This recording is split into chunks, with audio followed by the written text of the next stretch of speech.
The Great Hall of the Galactic Council was silent. Ambassador Sarah Chun stood alone at the center of the massive room, surrounded by floating seats that held representatives from 47 different worlds. Each alien face looked down at her, with expressions that ranged from boredom to outright disgust. "The human request is denied," announced Counselor Vexai, his blue skin rippling with what humans had learned was amusement. The Altarian leader's voice echoed through the chamber. "Your species lacks the technological foundation to properly utilize advanced defensive systems." Sarah kept her face calm, but her hands clenched into fists behind her back. She had spent 3 months traveling to this station at the edge of known space. 3 months while human colonies burned under Kethver attacks. 3 months while her people died because they could not defend themselves properly. "Counselor Vexai," Sarah said, her voice steady despite the anger building inside her.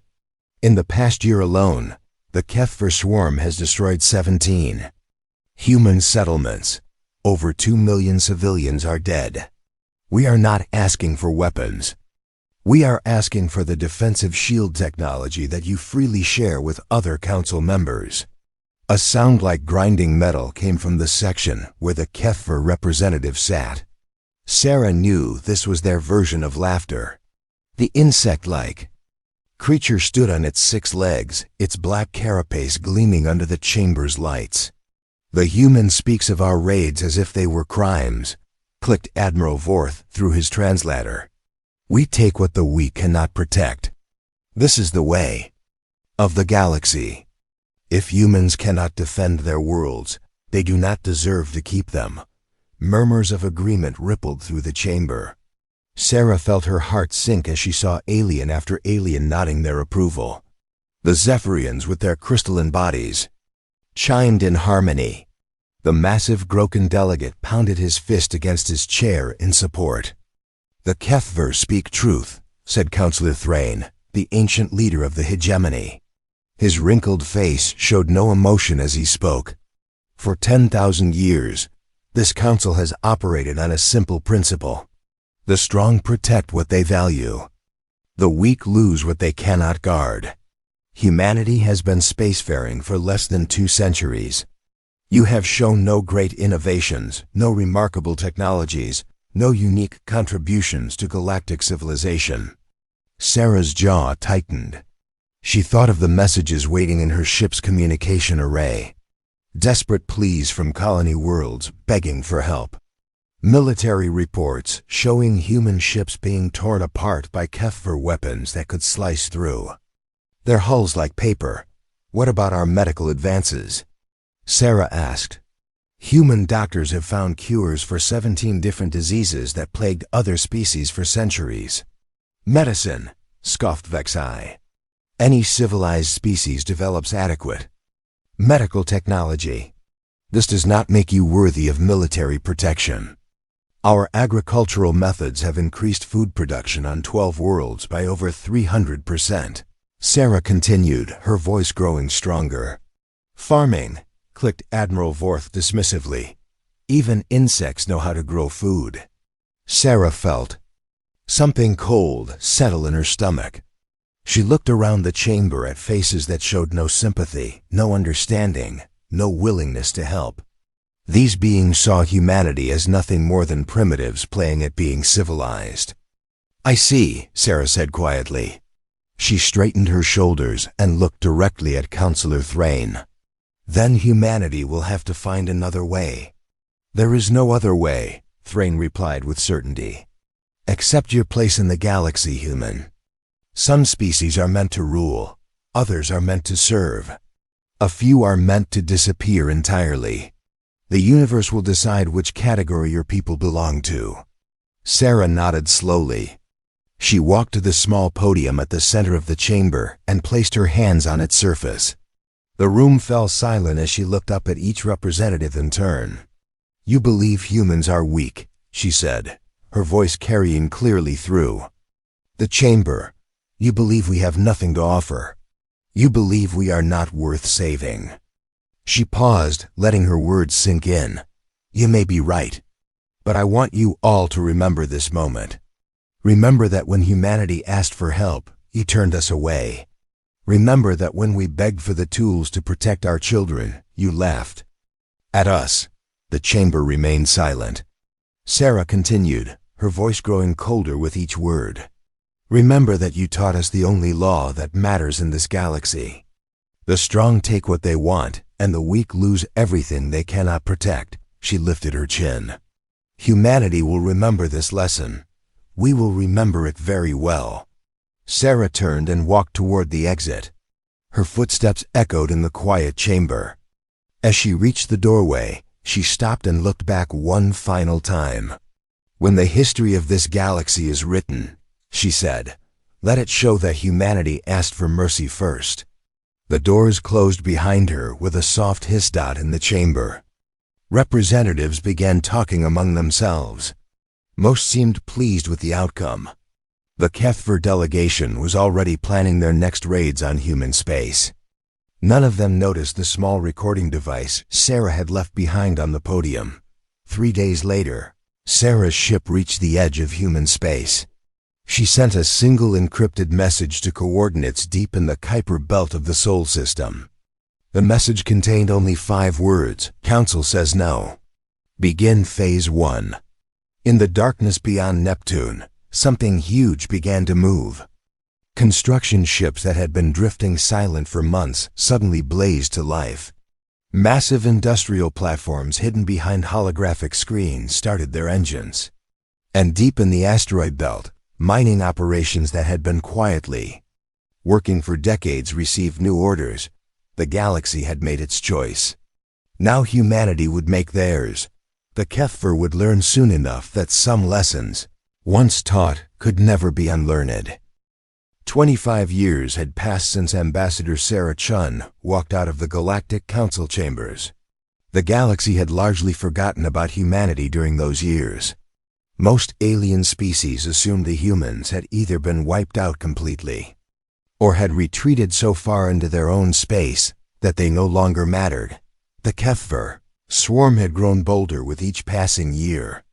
Their raids on human colonies had become routine sport. They would descend on peaceful settlements, take whatever they wanted, and leave the survivors to rebuild or die.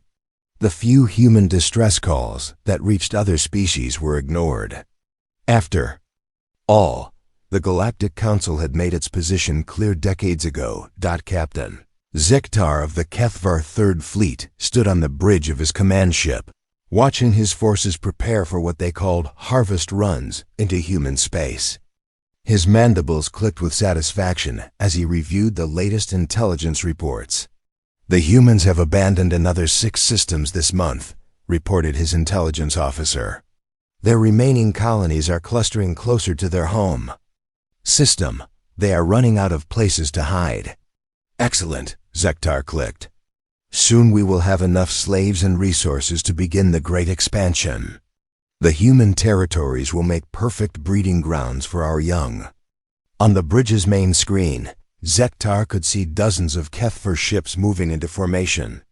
Each vessel was the size of a human city, bristling with weapons that could crack planets. The humans had nothing that could stand against them.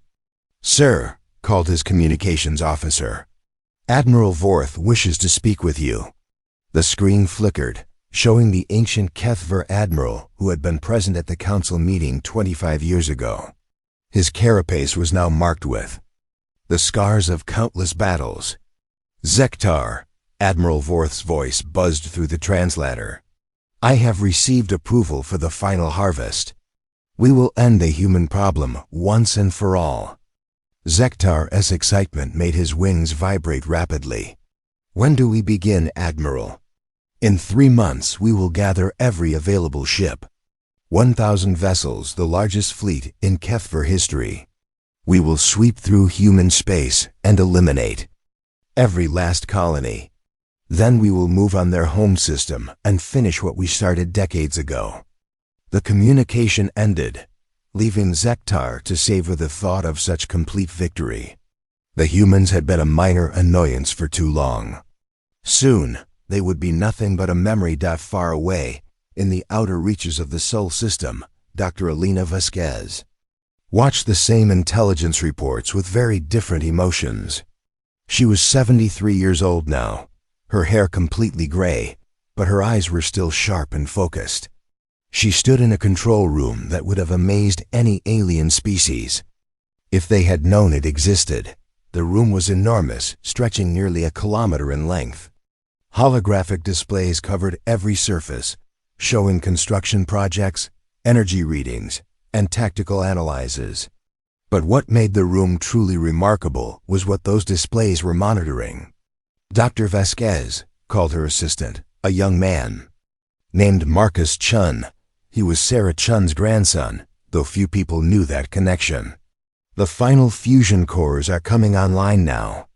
Elena nodded, watching as display after display turned from red to green. Each light represented systems that were larger than most space stations, weapons that could destroy moons, engines that could move mountains, shields that could withstand the explosion of stars. Phase 1 is complete, she announced to the room. Her voice carried across speakers to engineering teams scattered across hundreds of locations. All primary systems are operational. Cheers erupted throughout the massive facility.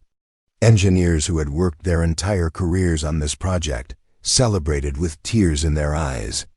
Some of them were the children and grandchildren of people who had died in HFY raids. This moment was what they had been working toward for 25 years, but Elena did not celebrate. She raised her hand for silence, and the room quickly grew quiet. "Listen to me carefully," she said, her voice stern. "Phase 1 is complete, but our work is far from over. We have built something that no species in galactic history has ever attempted. But building it was the easy part. Now we wait." "Wait? For what?" asked Marcus. Elena turned to look at a massive display showing the outer solar system. In the center of the screen was an object that looked like a small planet. It was perfectly spherical, its surface gray and unremarkable. To any casual observer, it would appear to be nothing more than a large asteroid that had somehow achieved perfect roundness. "We wait for them to make their move," Elena said quietly. "We wait for the HFY to show us that they have learned nothing from history. We wait for them to prove that they still believe humans are weak and defenseless." She walked closer to the display, placing her hand on its surface. The image zoomed in, showing details that took her breath away even after all these years. The planet was covered in what looked like natural terrain, but Elena knew better. Every mountain was a weapon emplacement. Every valley was a launch bay. Every crater was a sensor array. "They think we disappeared," Elena continued. "They think we ran away to hide in our corner of space. They have no idea that we have been working. They have no idea that we took their lesson to heart." Marcus joined her at the display. "The lesson?" Elena's eyes hardened. "That the strong take what they want, and the weak lose everything they cannot protect." She turned to face her team. "They taught us that the galaxy respects only strength. So we built strength. We built something so powerful that even they cannot imagine it." A new alert appeared on one of the displays. Elena read it quickly, then smiled for the first time in months. "What is it?" Marcus asked. "Intelligence reports from our agents in HFY space," Elena replied. "Admiral Vorth is gathering the largest fleet in their history, 1,000 ships. They are planning something they call the final harvest." The room fell silent. Everyone understood what that meant. "Good," Elena said calmly. "We have been waiting 25 years for them to give us a reason. They are about to provide one." She turned back to the display, showing their artificial planet. "Wake up the others. It is time to begin Phase 2. Across the solar system, similar objects began to stir. Objects that had been drifting silently in the darkness for decades. Objects that the galaxy had never noticed because they looked like natural celestial bodies. The HFY were about to learn that humanity had indeed disappeared from the galaxy. But they had not run away. They had been preparing. Admiral Kefza stood on the command deck of the Keffer flagship, watching his massive fleet approach the Sol system. 1,000 ships stretched out behind him in perfect formation. Each vessel was a monument to Keffer power bristling with weapons that had conquered dozens of worlds. "Admiral," reported his sensor officer, "we are detecting minimal defensive activity around the human home system. A few patrol ships, some orbital platforms around their planet. Nothing that poses any threat to our forces." Kefza's mandibles clicked with satisfaction. After 25 years of raids, the humans had finally given up trying to fight back. This would be easier than he had expected. "Excellent. Begin standard sweep formation. We will destroy their outer defenses first, then move on their home world. I want this to be thorough but quick. The sooner we finish here, the sooner we can claim the entire system for the swarm." The Keffer fleet spread out, each ship taking its assigned position. They had done this hundreds of times before on dozens of different worlds. The humans would fall just like all the others, but as they moved deeper into the system, something caught the attention of Lieutenant Vaketal at the sensor station. "Admiral," he called out hesitantly, "I am detecting an unusual object in the outer system. It appears to be a rogue planetary body." Kefza barely looked up from his tactical display. "A rogue planet? Probably captured by their star's gravity. Ignore it. Focus on military targets. Sir, the object is large, nearly the size of their home world. And it appears to be moving." Now Kefza turned his attention to the sensor readings. The object was indeed massive, but planets did not simply move through space on their own. "Are you certain about the movement?" "Yes, Admiral. It is definitely changing position, very slowly, but it is moving." Kefza studied the readings more carefully. The object was perfectly spherical, which was unusual for a natural planetary body. Most planets were slightly flattened at the poles due to rotation. This one was geometrically perfect. "Run a deep scan," he ordered. "I want to know what we are looking at." The sensor officer's fingers danced across his controls, directing the fleet's most powerful scanners toward the mysterious object. For several minutes, the bridge was quiet except for the humming of equipment. Then Lieutenant Vaketal gasped. His carapace turned a pale green color that indicated shock among his species. "Admiral," he whispered, "the object, it is not natural. The deep scans show artificial structures throughout its interior. Massive power sources. Construction that spans the entire planetary mass." Kefza felt his blood turn cold. "What are you saying?" "Admiral, that is not a planet. It is artificial. It is ... It is a ship." The bridge fell silent. Every Keffer present stared at the sensor readings in disbelief. A ship the size of a planet was impossible. No species in galactic history had ever built anything so large. "You must be mistaken," Kefza said, but his voice lacked conviction. "No one could build something that massive. The resources alone would require the output of dozens of systems." "Sir," the communications officer interrupted, "we are receiving a transmission from the object." "From the object?" Kefza's confusion was complete now. "Put it through." The main screen flickered to life, showing the face of an elderly human woman. She sat in what appeared to be a command chair, with displays and control panels visible behind her. But what shocked Kefza was the sheer scale of the room she was in. It stretched away behind her like a vast cavern, filled with equipment and personnel. "I am Dr. Elena Vasquez, commander of Terra 1, the woman said calmly. "You are trespassing in human space." Kefza found his voice after a moment of stunned silence. "I am Admiral Kefza of the Keffer Swarm. You will surrender immediately, or we will destroy your ... your vessel." Elena smiled, and the expression sent chills through the Keffer admiral. "Admiral, I do not think you understand your situation. You are facing humanity's answer to 25 years of Keffer aggression. You taught us that the galaxy respects only strength. Allow me to show you what human strength looks like. The transmission ended, and immediately the Kethver sensors began screaming warnings. The artificial planet was powering up. Energy readings spiked to levels that the instruments could barely measure. "Admiral!" shouted the sensor officer. "The object's power output is increasing exponentially. It is generating more energy than our entire fleet combined." Kefza watched in growing horror as the smooth surface of the planet ship began to change. What had appeared to be mountains and valleys were shifting, revealing themselves to be massive weapon emplacements.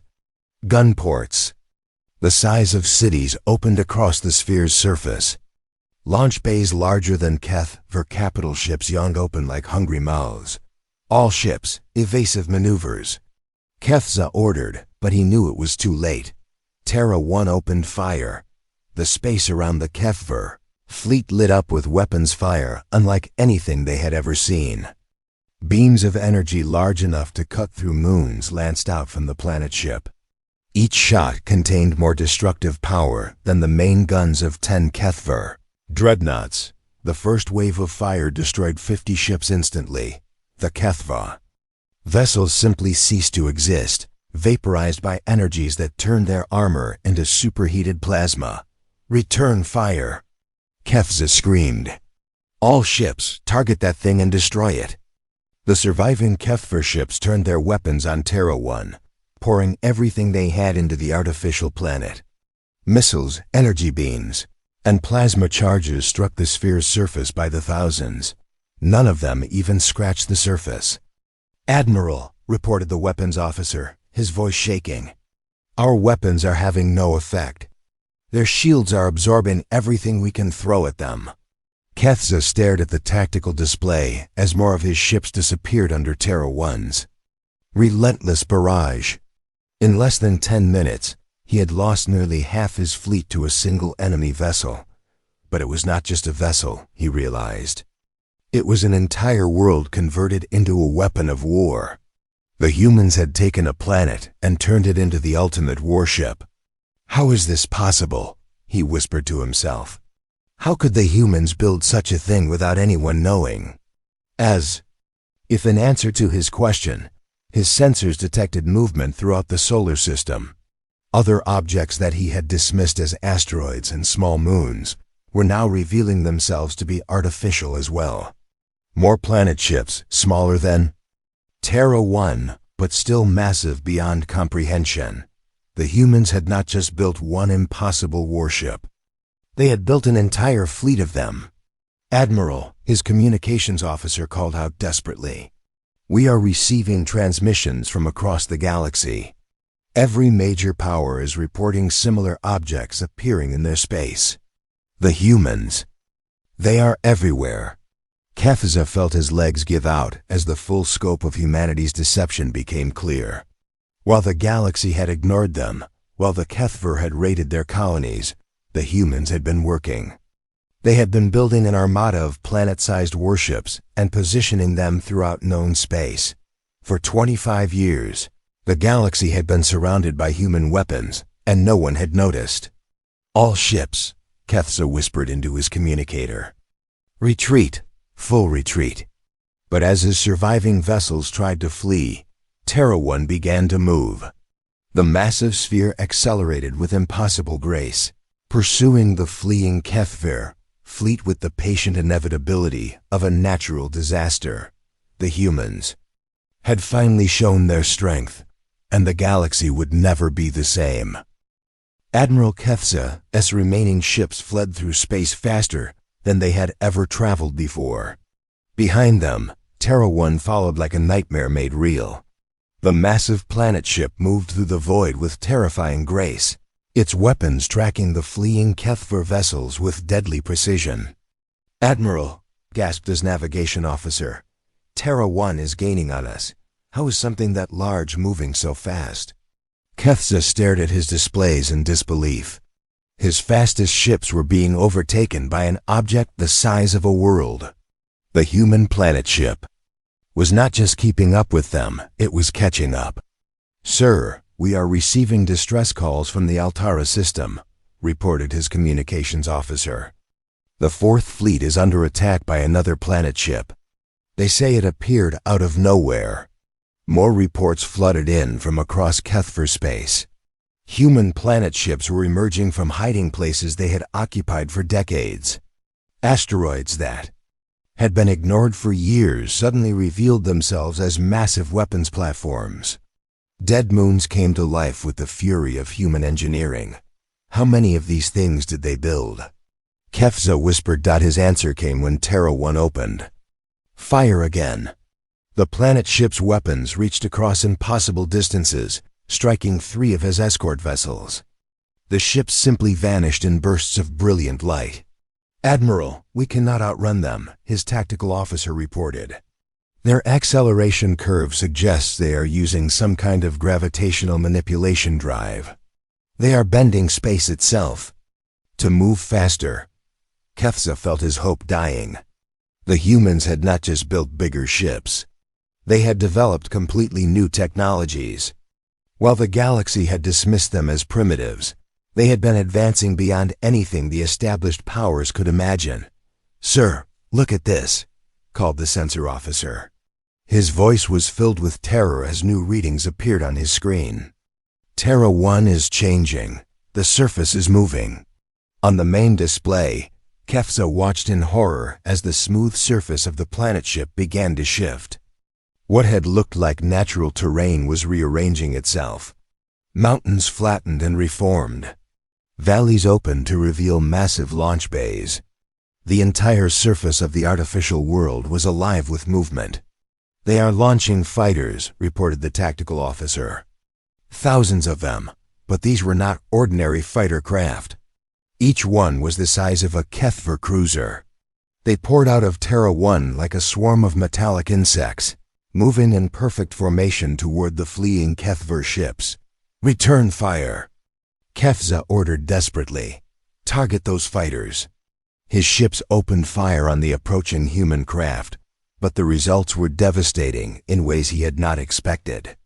When Kethver weapons struck the human fighters, they did not simply destroy them. They exploded with the force of antimatter bombs, taking nearby Kethver ships with them. "Admiral," his weapons officer reported with growing panic, "their fighters are equipped with planet-killer warheads.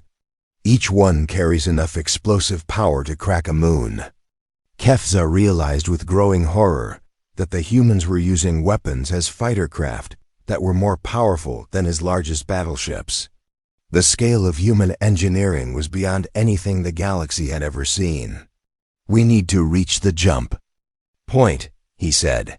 "If we can get to hyperspace, maybe we can escape." But as his ships approached the system's edge, space itself seemed to twist. The jump point, which should have allowed them to escape to hyperspace, was being disrupted by some kind of field. "Admiral, Terra 1 is projecting a gravity well," his science officer reported. "They are preventing us from jumping to hyperspace. We are trapped in this system." Kefza watched his fleet being systematically destroyed by an enemy that seemed to have planned for every possible tactic. The humans had not just built bigger weapons. They had thought of everything. "Sir, we are being hailed by Terra 1, the communications officer announced.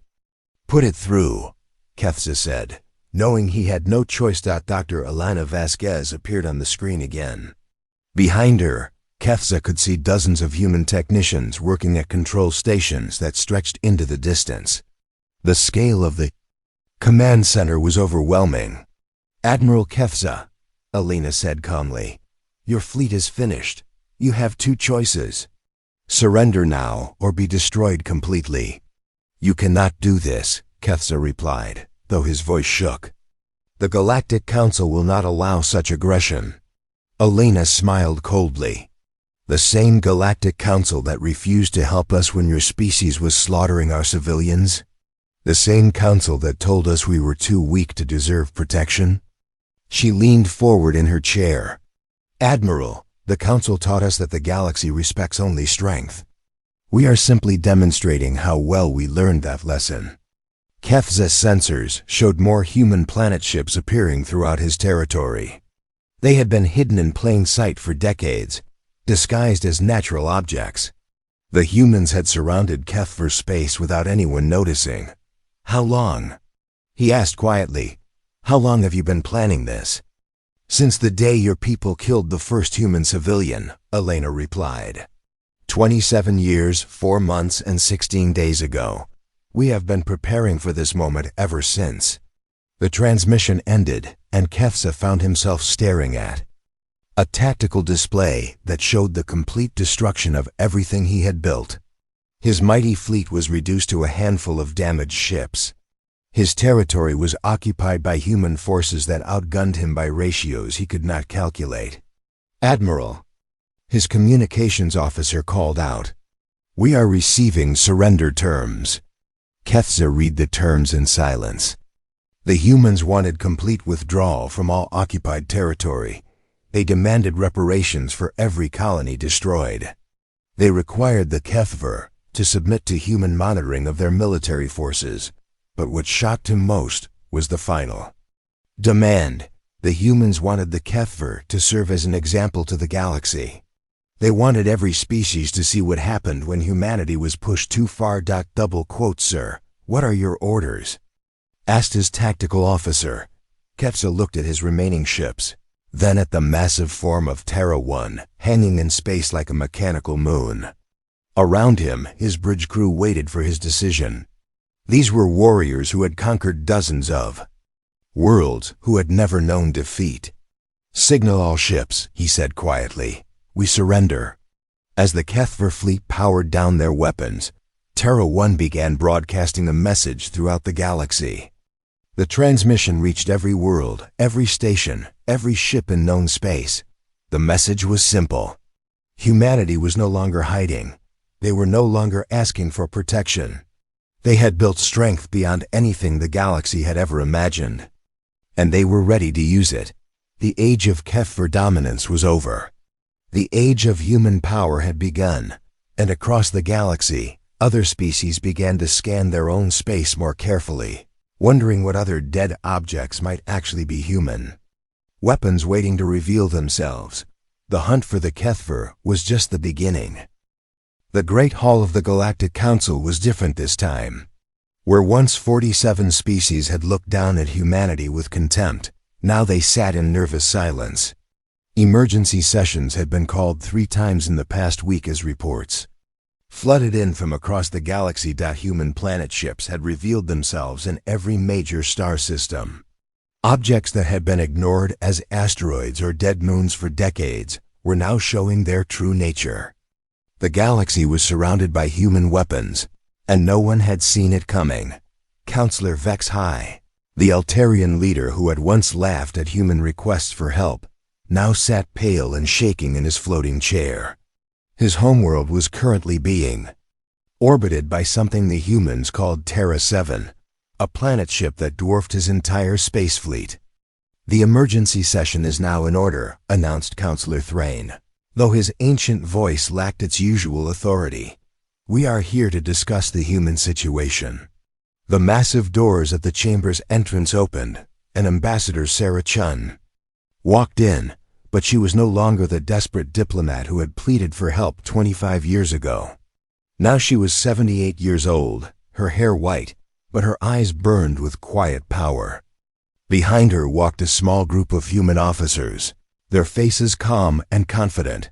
The chamber fell completely silent as Sarah made her way to the central podium. But this time, she did not stand alone at the bottom looking up at her judges. A new chair had been installed at the same level as the council members, and Sarah took her seat with dignity. "Counselors," Sarah said, her voice carrying easily through the vast chamber, "I believe you requested this meeting." Thrain shifted uncomfortably in his seat. "Ambassador Chun, the council is concerned about recent human activities. Your species has revealed military capabilities that were not previously known." Sarah smiled. "You mean the same military capabilities we asked you to help us develop 25 years ago? The same defensive technologies you refused to share, because you said we were too primitive to use them properly." Murmurs of discomfort rippled through the chamber. Several counselors looked away, unable to meet Sarah's steady gaze. "The council wishes to discuss terms," HFY said quickly. "Perhaps we can reach some kind of agreement about the deployment of your ... vessels." "Terms," Sarah repeated. "How interesting. For 25 years, the only terms this council offered humanity were surrender or death. Now that we have shown our strength, suddenly you want to negotiate." She stood up and walked to the center of the chamber. Behind her, the massive wall screen activated, showing a view of space outside the council station. 3 enormous spheres hung in the darkness, their surfaces bristling with weapons that could crack planets. "Those are Terra 1, Terra 5, and Terra 12. Sarah explained calmly. "Each one is fully operational and currently targeting this station, but do not worry. We are not here to destroy you. We are here to establish new rules." The chamber erupted in panicked voices. Several counselors demanded to know how many more planet ships humanity possessed. Others called for immediate military action. But their voices died when Sarah raised her hand. "Silence," she said, and her single word carried more authority than all their shouting. "You will listen to humanity's terms." Thrain leaned forward. In his chair. "What do you want?" "First," Sarah said, "complete autonomy for all human space. No alien vessel may enter human territory without permission. No alien government may make demands of human colonies." "That is reasonable," Thrain said. Quickly. "Second, reparations. Every species that participated in raids against human colonies, or that refused to help when we requested aid, will pay compensation. The amount will be determined by human accountants based on lives lost and property destroyed." HFY's skin rippled with distress. "The cost would bankrupt half the galaxy." "Then you should have considered that before you let our people die," Sarah replied coldly. "Third, humanity will take a permanent seat on this council, with full veto power over any decision that affects galactic policy." The chamber exploded in protests. Representatives shouted that such authority was unprecedented, that no single species should have such power. Sarah waited for the noise to die down. "Are you finished?" she asked. "Because I have not told you the most important term yet." The chamber fell silent again. "Fourth and final. Earth will remain in its current position in the Sol system. Our homeworld will continue to orbit our star as it always has." Confused looks passed between the counselors. Several species exchanged glances, wondering why humanity would make such an obvious statement.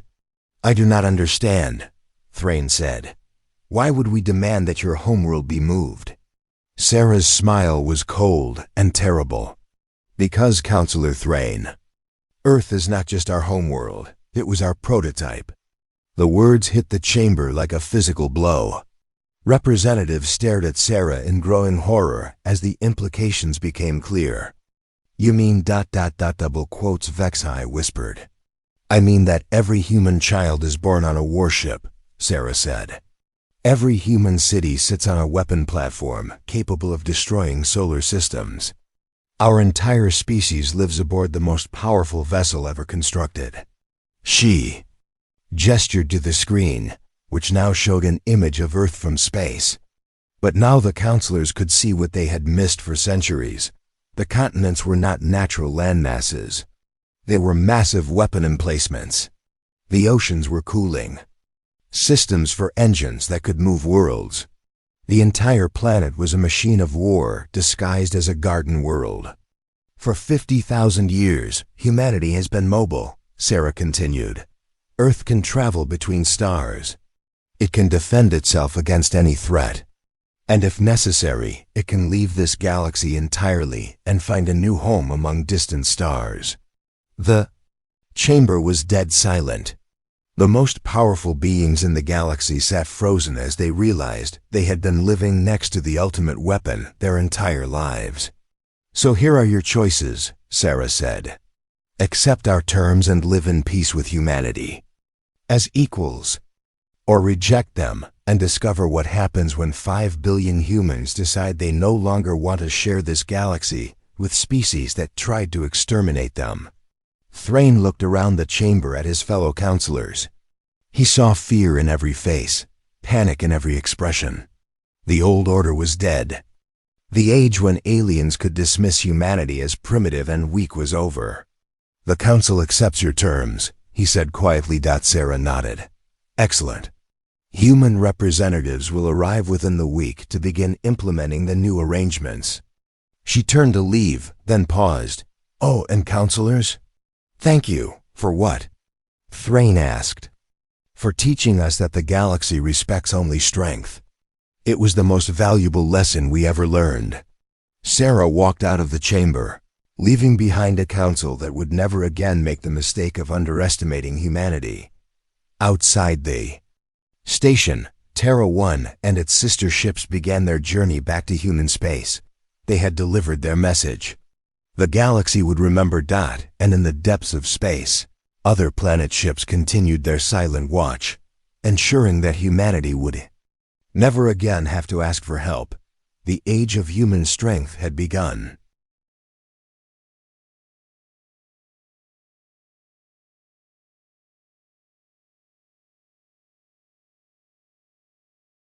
The Great Hall of the Galactic Council buzzed with nervous energy. Representatives from 47 different species sat in their assigned seats, their translator devices humming softly as voices filled the air. At the center of the massive, circular chamber, a holographic display showed a dark region of space marked with red warning symbols. Ambassador Zethkar of the Vrex Confederacy stood up slowly. His blue skin seemed to glow under the chamber lights as he looked around the room. "Fellow council members," he said, his voice carrying clearly through the hall. "We have waited long enough. 3 full galactic years have passed since we last heard anything from human space." A ripple of uneasy murmurs spread through the gathered aliens. Some shifted in their seats. Others clicked their claws nervously on the metal armrests. Everyone knew what Zethkar was about to say, but nobody wanted to hear it. 12 ships, Zethkar continued, his voice growing stronger. 12 ships from 6 different species have entered that region. Military vessels, science ships, even a diplomatic cruiser. None have returned. Not one single transmission, not even a distress signal. Elder Cormith of the ancient Theshan collective raised one of her 4 arms.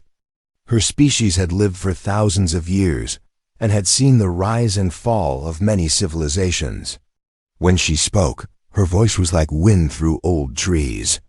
"Young ambassador, you speak of things you do not understand. Some doors should remain closed." Zethkar's eyes flashed with anger. "Closed?" "Elder Cormith, with respect, we cannot ignore an entire sector of space forever. The humans vanished after the war ended. That was 43 years ago.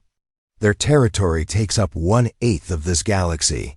We need to know what happened to them." The war. Everyone in the room remembered it, though most tried not to think about it. It had lasted only 2 years, but those 2 years had shaken the galaxy. The humans had appeared from nowhere, claiming planets and building colonies faster than anyone thought possible. When the established species told them to slow down and follow galactic law, the humans had refused. What followed was unlike any conflict the galaxy had ever seen. Human ships moved in ways that broke the rules of physics.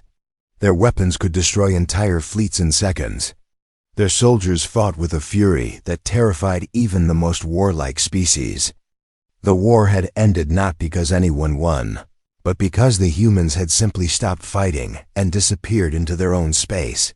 Commander Thizes of the Korthik Empire stood up next. Her people were warriors, bred for battle, but even she spoke carefully about the humans. "The war ended in stalemate," she said. "But the humans were the ones who chose to retreat. They built those warning beacons around their space and told us to stay away. Maybe Elder Cormith is right. Maybe we should listen to those warnings. Listen to warnings from a species that might be extinct? Sethkar shot back. Commander, your own military reports show that human space is completely silent. No radio signals, no ship movements, no energy signatures from their colonies. They are either all dead or have retreated so far into their own territory that they might as well be dead. A new voice joined the debate. Science Director Voss of the Centaurian Union was known for his calm logic.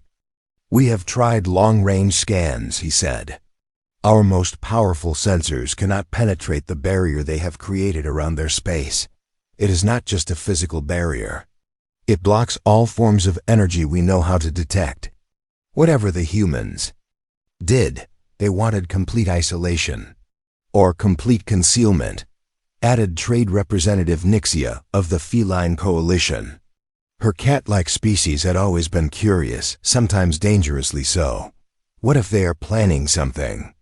What if their silence is not retreat but preparation? The chamber erupted in dozens of different voices speaking at once. Some delegates argued for immediate military action. Others wanted to send diplomatic messages first. A few suggested simply leaving human space alone forever. The noise grew louder until Council Prime Hadron called for order.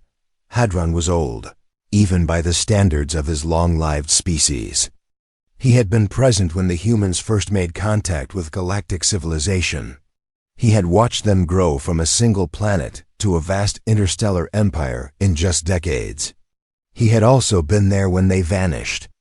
My fellow representatives, Hadron said, his voice cutting through the noise. We face a simple question.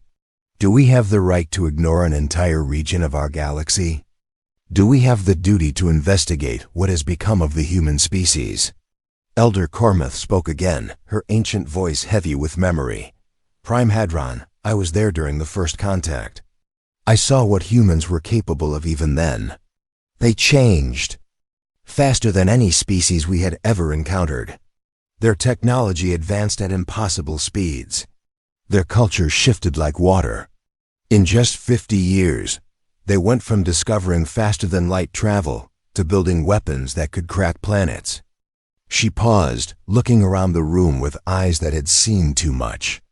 The reason we fear going into their space is not because they might be dead. It is because they might still be alive. The chamber fell silent. Everyone understood what she meant. The humans had been frightening enough when they were still recognizably human. What might they have become after 43 years of complete isolation? Sethkar refused to back down. Fear cannot guide our decisions forever, he said. The Galactic Council represents over 300 billion sentient beings across 47 species. We cannot allow fear of one species to control our actions. I call for a vote to authorize a joint expedition into human space. The debate continued for hours. Some delegates spoke of scientific curiosity. Others worried about military threats. A few mentioned the economic impact of having so much space declared off limits. But underneath all the practical arguments was something deeper. The humans had left a mark on galactic civilization that time had not erased. Finally, as the station's artificial day cycle moved toward evening, the vote was called. 24 species voted in favor of the expedition. 20 voted against. 3 abstained. The motion passed by the narrowest possible margin. Council Prime Hadron looked tired as he announced the results. The expedition is authorized, he said. 12 ships from volunteer species will cross into human space and investigate. May whatever gods you believe in have mercy on their souls. As the delegates filed out of the chamber, Elder Cormath remained in her seat, staring at the holographic display of human space. The dark region seemed to pulse with invisible energy, as if something vast and patient was waiting inside. She whispered an old prayer in her ancient language, one that roughly translated, Tio, some sleeping giants should never be awakened. The expedition fleet hung motionless at the edge of human space, like a collection of metal insects frozen in amber. 12 ships from 6 different species had volunteered for the mission, each one representing the best their civilization could offer. Commander Thyses stood on the bridge of her flagship, the Korthak battlecruiser Iron Fang, watching the strange shimmer that marked the human boundary. "All ships report ready," said her communications officer, a young Korthak warrior named Vex. His voice carried the slight tremor that came before battle. Though none of them knew if they would find a battle waiting for them, Thyses nodded slowly.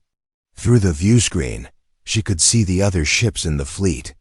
The sleek science vessel from the Centaurian Union, the diplomatic cruiser from the Vrex Confederacy, 2 exploration ships from smaller species who hoped to claim abandoned human colonies.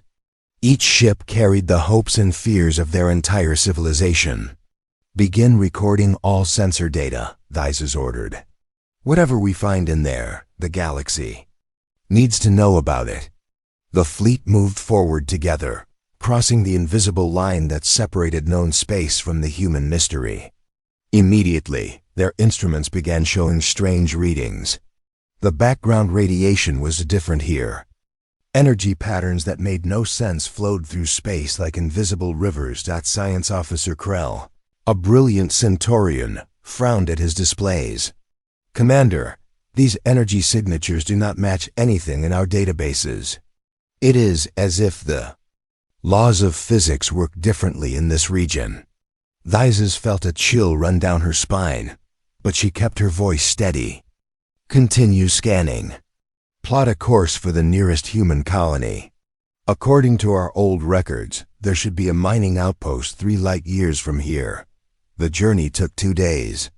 As they traveled deeper into human space, the strange energy readings grew stronger. Some crew members began reporting headaches. Others complained of vivid dreams that felt more real than their waking hours.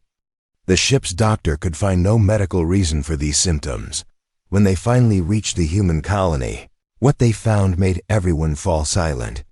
The planet was there, exactly where their maps said it should be. The cities were intact.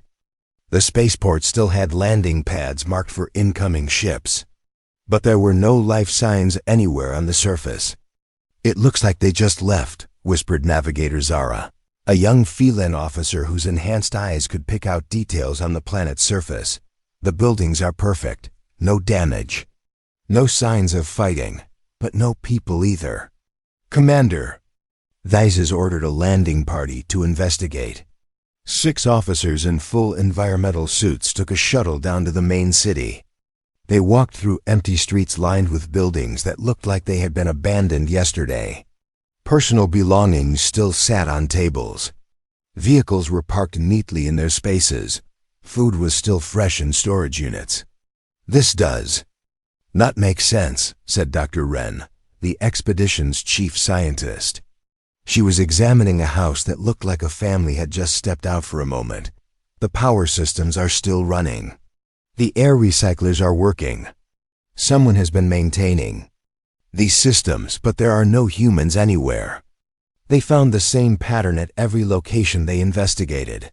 Entire cities empty, but perfectly preserved. Space stations floating silent in orbit, with all systems running, but no crew. Mining facilities extracting resources, but no workers to operate them. It was as if an entire civilization had simply vanished into thin air. On the 3rd day, long-range sensors detected something that made the entire fleet nervous. Deep in the space between star systems, there were massive structures that had not been there before the war. These were not space stations or ships. They were something else entirely. "The readings make no sense," Krell reported, his tentacles writhing with confusion. "These structures are larger than moons, but they barely register on our gravitational sensors. They appear to be made of materials that exist in multiple dimensions at once." Thyses studied the sensor data with growing unease. During the war, human technology had advanced at impossible speeds, but this was something beyond anything they had encountered before. "Are they active?" "Unknown." They emit no energy signatures that our instruments can detect, but they are clearly artificial. The geometric patterns are too perfect to be natural formations. As the expedition moved closer to investigate these mysterious structures, the strange effects on the crew grew stronger. More officers reported strange dreams where they saw vast machines working in the darkness between stars. Some claimed to hear voices speaking in languages that had no words. The ship's computers began experiencing glitches that the engineers could not explain. On the fourth night, something changed. The dreams became shared experiences. Multiple crew members reported seeing the same visions of human figures working alongside mechanical entities that seemed to phase in and out of reality. In these dreams, the humans looked different. Their eyes glowed with inner light. Their movements were too fluid and precise to be entirely natural. "Commander," Vex reported during the morning briefing, his voice shaking slightly. 7 crew members had identical dreams last night. They all saw the same thing. A human city that exists inside one of those massive structures. But the humans in the city were not like the humans we remember from the war. Thizes felt something cold settle in her stomach. "What do you mean?" "They were connected, Commander. Not just to each other, but to the machines around them. As if the boundary between living being and artificial intelligence had been erased." The expedition continued deeper into human space, following energy trails that led toward the galactic core. They found more abandoned colonies, more empty cities, and more of the massive structures floating in the void. Each discovery raised more questions than it answered. On the 7th day, they encountered their first sign of active human presence. A signal, barely detectable, coming from the largest structure they had yet discovered. It was not a radio transmission, or any form of communication they recognized. Instead, it seemed to bypass their communication systems entirely and speak directly to their minds. The message was simple but terrifying in its implications. "You should not have come here. Turn back while you still can." But even as the warning echoed in their thoughts, the expedition fleet continued forward. They had come too far to turn back now. Whatever the humans had become, whatever they were hiding in the darkness between the stars, the galaxy needed to know. Behind them, unnoticed by their sensors, something vast and patient began to follow their ships through the void. The expedition fleet had been traveling for 10 days when they encountered something that defied all logic. Commander Thizes stood frozen on her bridge, staring at the view screen as something impossible materialized in the space ahead of them. It was not a ship, at least not like any ship that had ever been built. The object was massive, easily the size of a small moon, but it seemed to shift and change as they watched. One moment it appeared solid and metallic. The next it looked organic, like living tissue stretched across a framework of bone and metal. Sometimes it flickered, as if existing in multiple places at the same time. "Sensors are going crazy," reported Science Officer Krell, his voice tight with confusion. "This thing registers as both solid matter and empty space. Our computers cannot decide if it is really there or not." The strange craft, if it could be called that, moved without any visible propulsion. It glided through space like a sea creature swimming through deep water. As it came closer, the expedition crew began to feel something they had never experienced before. Their thoughts seemed to echo strangely in their own minds, as if someone else was listening. "All ships maintain position," Thizes ordered, though her voice betrayed her uncertainty. "Do not take any aggressive actions." The alien construct stopped a few kilometers away from the fleet. For long minutes, nothing happened. The 2 groups of vessels hung in space, watching each other across the void. Then, without warning, the communication systems on every ship activated at once, but the voice that came through was not transmitted through radio waves or any technology they understood. It spoke directly into their minds, bypassing their ears entirely. The words formed in their thoughts as clearly as if someone was standing next to them. "Why have you come here?" The voice was human, but wrong somehow. It carried harmonics that human vocal cords could never produce. Behind the words, the crew could sense something vast and alien, as if they were hearing an echo of a much larger intelligence. Commander Theises stepped forward, though she knew the gesture was meaningless to something that existed partially outside normal space. "We are an expedition from the Galactic Council. We have come to investigate what happened to humanity." A sound that might have been laughter rippled through their minds. Humanity? That is an old word. We remember when we used it to describe ourselves. That was before we learned what we truly were. On the science vessel, Dr. Wren was frantically scanning the strange craft with every instrument at her disposal. The readings made no sense. The object seemed to exist in several dimensions at once, with parts of it extending into spaces that their mathematics could not describe. "What are you?" Theises asked, though she was not sure she wanted to hear the answer. "We are what humans became when they stopped limiting themselves to flesh and blood. We are the synthesis of organic thought and digital precision. We are the next step in evolution." As the entity spoke, images flooded into the minds of the expedition crew. They saw human cities that existed inside massive machines. They watched human consciousness merge with artificial intelligence to create something entirely new. They witnessed transformations that turned ordinary people into beings that could manipulate matter and energy with their thoughts alone. Navigator Zara gasped as the visions filled her head. They changed themselves.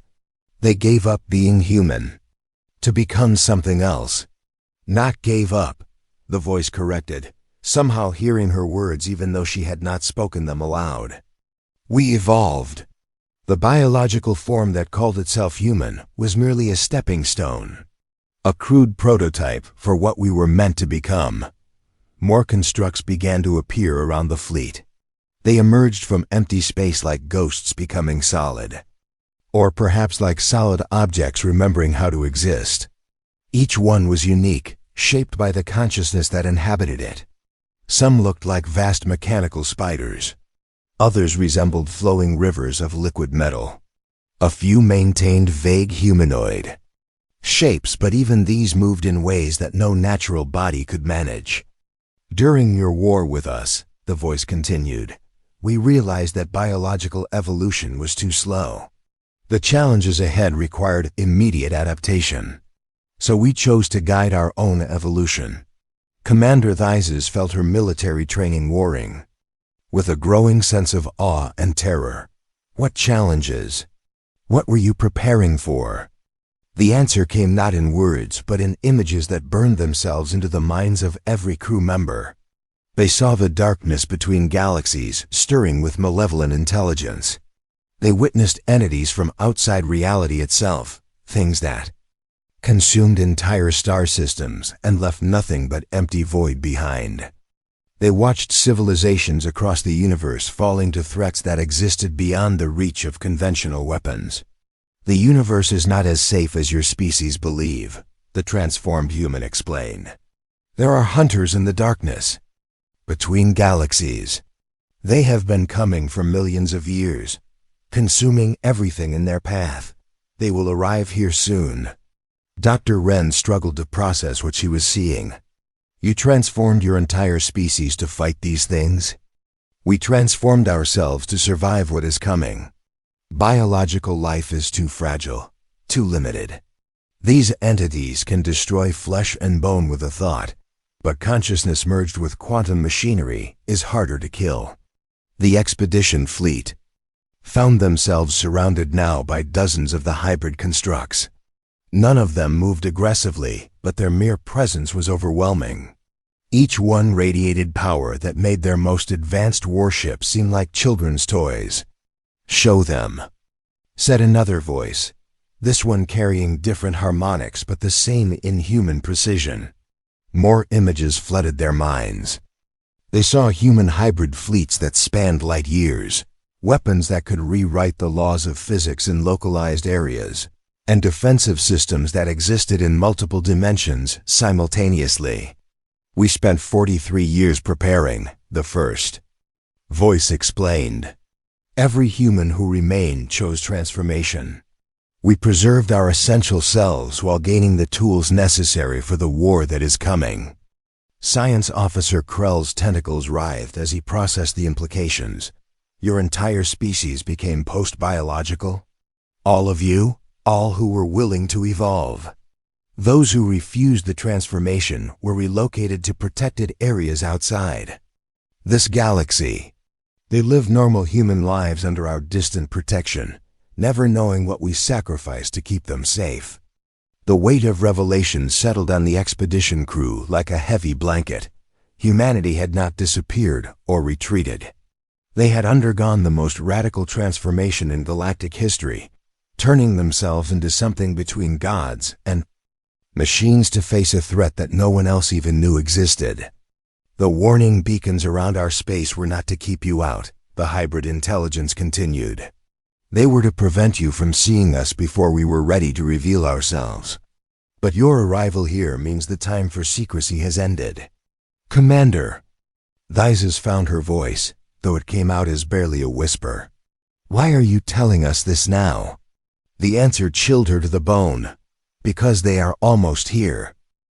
The hybrid intelligence that had once been human guided the expedition fleet deeper into the transformed region of space. As they traveled, more impossible sights revealed themselves. Entire star systems had been converted into vast machines that hummed with power beyond imagination. Planets had been hollowed out and filled with quantum computers that processed thoughts and dreams. Artificial suns burned with energy that bent space and time around them.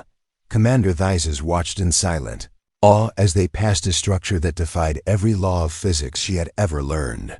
It was a sphere the size of Jupiter, but when she looked at it directly, she could see through it to the other side. When she looked away and back again, it appeared solid. How is this possible? She whispered.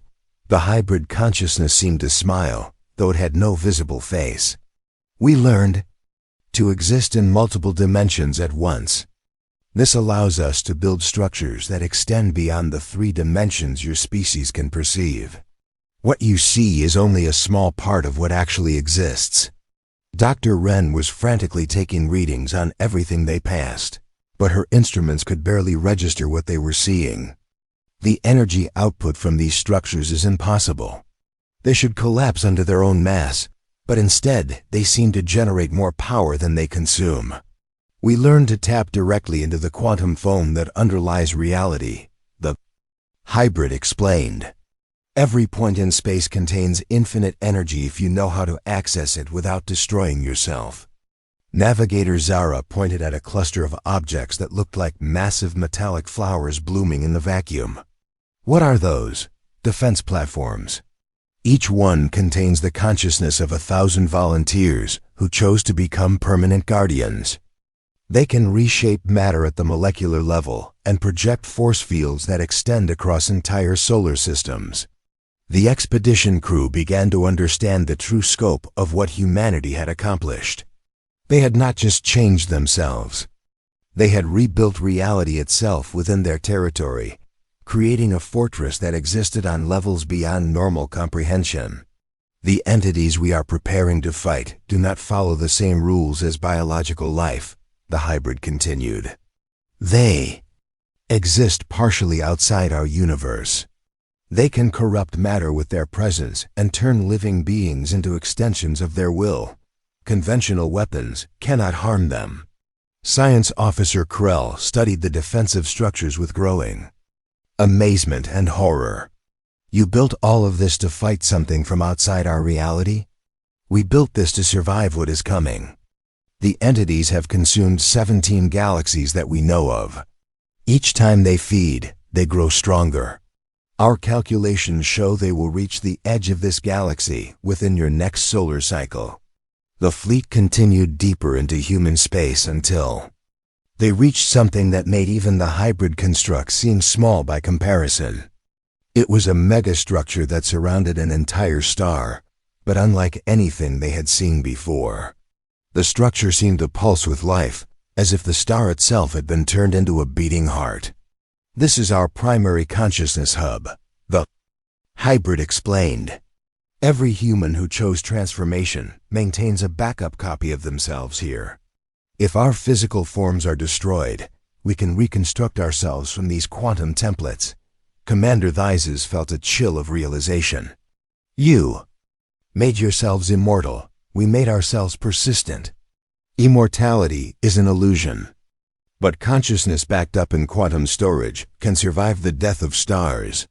As they approached the megastructure, new information flowed into their minds.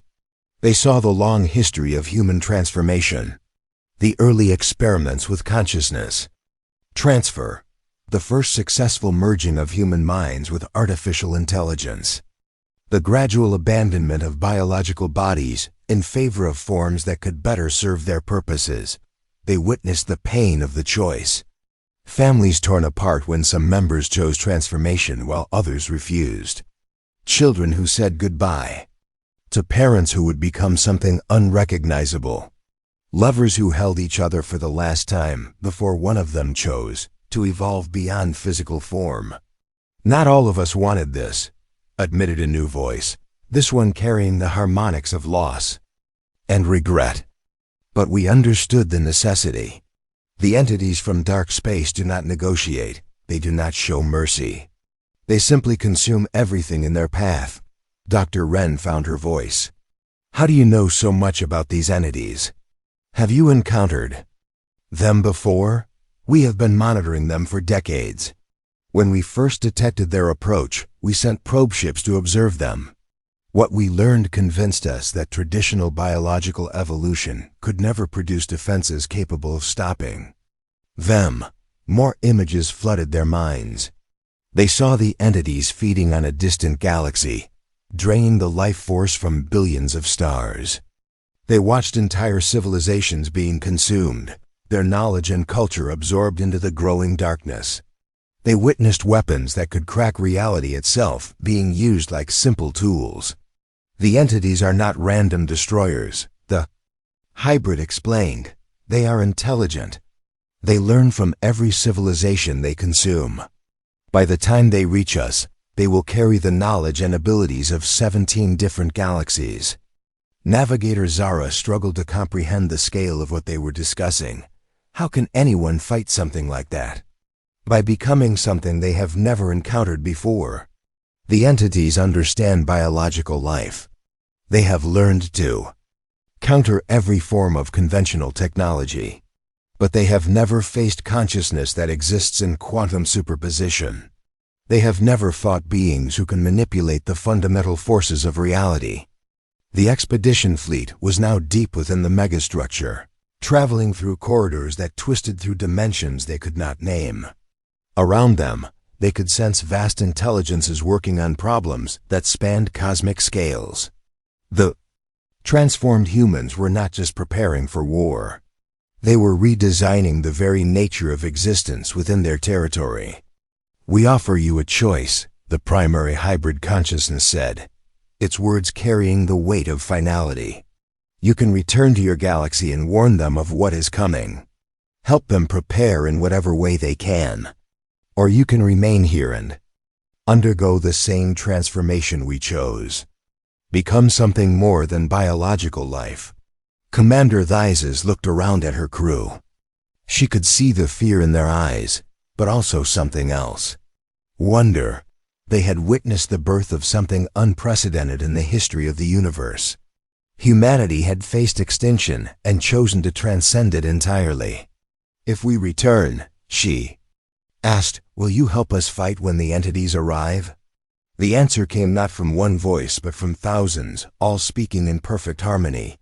"We will do what we were created to do. We will stand between the darkness and the light. We will be the shield that protects biological life from forces it cannot comprehend."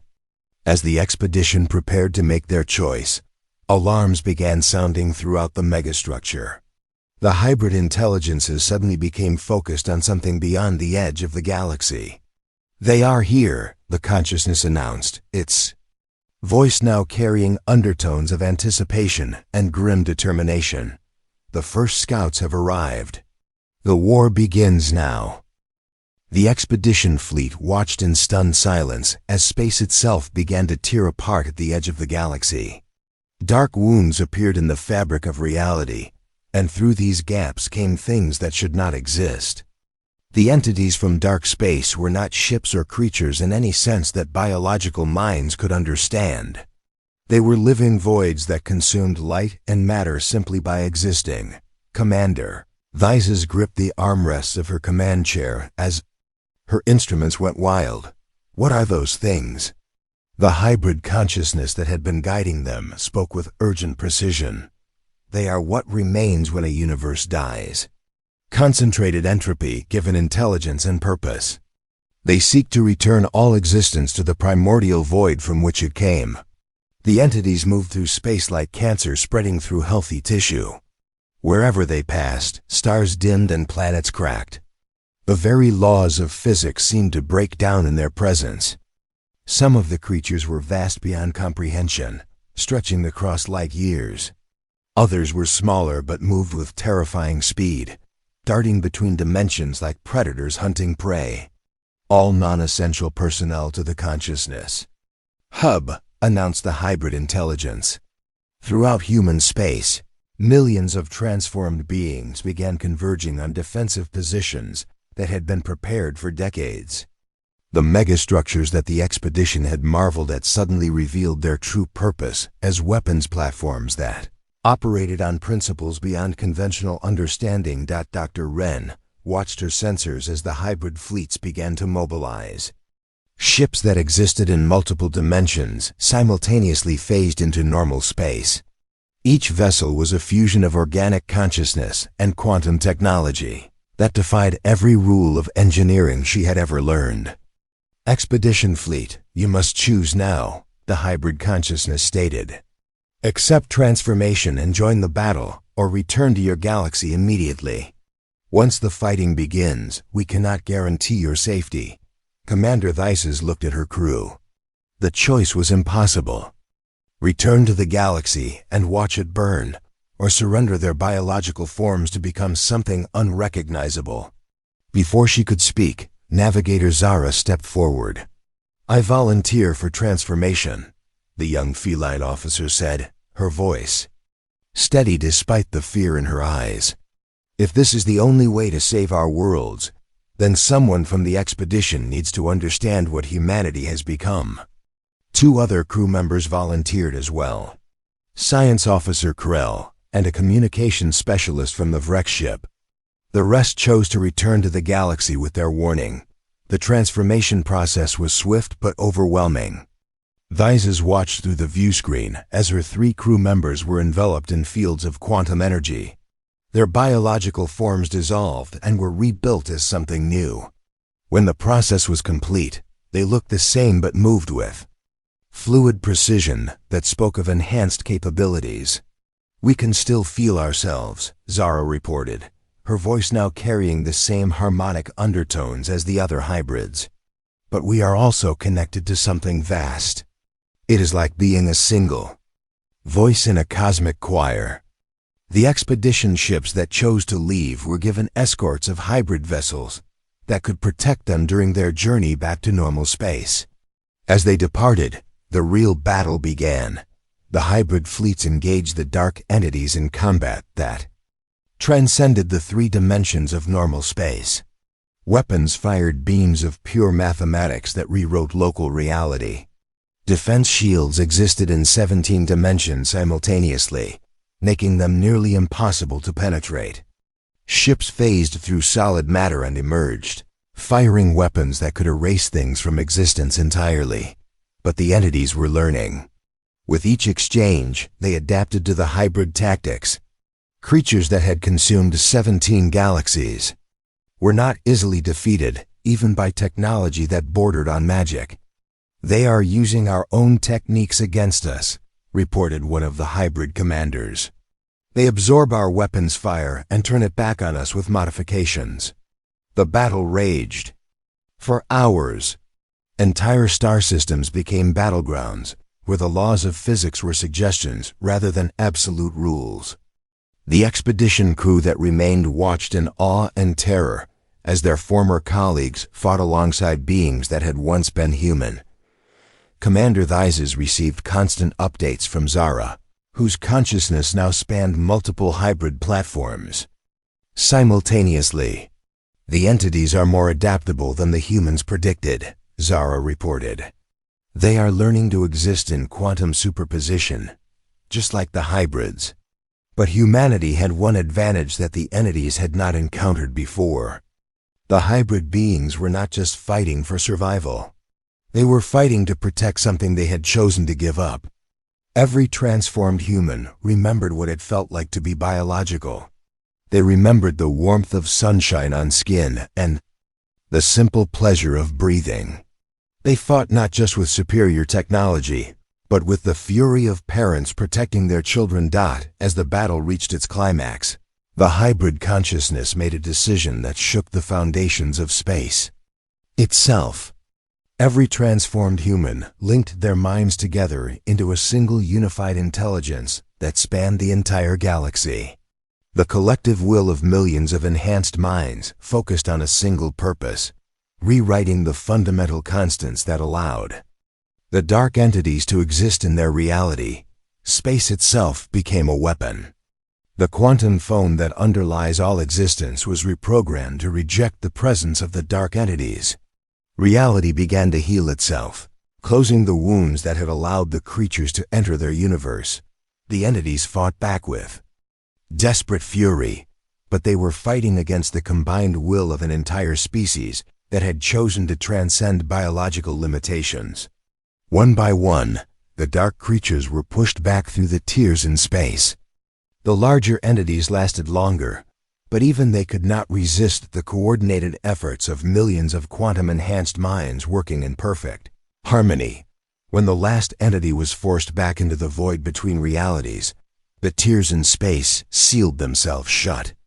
The hybrid consciousness had succeeded in creating barriers that would prevent future incursions for millions of years, but the victory came at a cost. The effort of rewriting reality had drained the hybrid fleet significantly. Many of the transformed humans had sacrificed their individual consciousness to power the collective effort that saved the galaxy. The expedition ships that had fled the battle returned to find human space forever changed. The hybrid beings that remained were fewer in number, but had become something even more transcendent. They had evolved beyond the need for individual existence, becoming a distributed intelligence that existed across space and time itself. "Galaxy is safe," Zara told Commander Theises during their final communication. "The barriers we have created will hold for eons. But we can never return to what we were. We have become the guardians of reality itself."